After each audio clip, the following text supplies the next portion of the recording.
ঐতিহ্যবাহী ফুটবল খেলা ইতিমধ্যে কিন্তু আপনারা দেখতে পাচ্ছেন আজকের এই চূড়ান্ত খেলা শুরু হয়ে গিয়েছেন।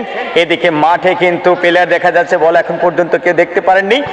আমাদের প্লেয়াররা কিন্তু বল দেখা যাচ্ছে। আমার মনে হয় এখন পর্যন্ত কি গোল হয়েছে কয়টা আমি এখনো জানি না, তবে আপনাদের ইতিমধ্যে জানিয়ে দেওয়া হবে। আমার মনে হয় 4-0 গোল, 4-0 গোল।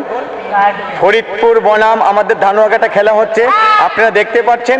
খুব সুন্দরভাবে তারা কিন্তু খেলাটি আপনাদের মাঝে তুলে ধরেছেন।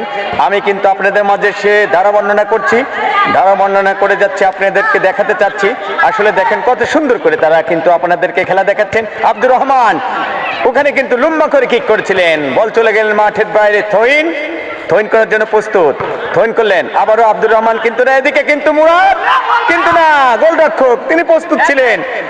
ওইখানে কিন্তু সাবু খালি গায়ে কিন্তু খেলাধুলা করছেন, এটা কিন্তু কাম্য নয়। তবে কিন্তু আপনাদের জানাই, এই যে ইনি হচ্ছে জিনেদিন জিদান, আমি আপনাদের দেখাচ্ছি। আপনারা দেখেন কত সুন্দর করে এই গ্রাম অঞ্চলের খেলাগুলো আপনারা উপভোগ করতে পারছেন। আমি আপনাদের কিন্তু দেখিয়ে থাকছি যে আসলে গ্রাম অঞ্চলের খেলা কিন্তু আমি কিন্তু মাঠের মধ্যে নেমে কিন্তু আপনাদের খেলা দেখাচ্ছি।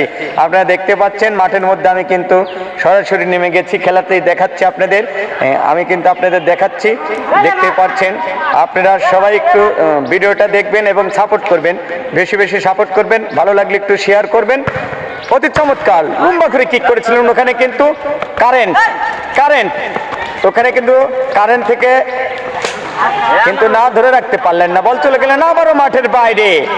সরাসরি থইন করার জন্য প্রস্তুত, ওখানে থইন করার জন্য হুজুর থইন করলেন লম্বা করে, ওখানে কিন্তু জিনেদিন জিদানের কাছে, কিন্তু না, ওখান থেকে আবারও ফেরত পাঠিয়ে দিলেন আব্দুল বারেক। দেখা যাক লিওনেল মেসির মতো তিনি কিন্তু গোল কাটিয়ে থাকেন। সবাইকে দেখার একটু আপ্যায়ন চেষ্টা করছি আসলেই। ওখানে কিন্তু কিক করলেন।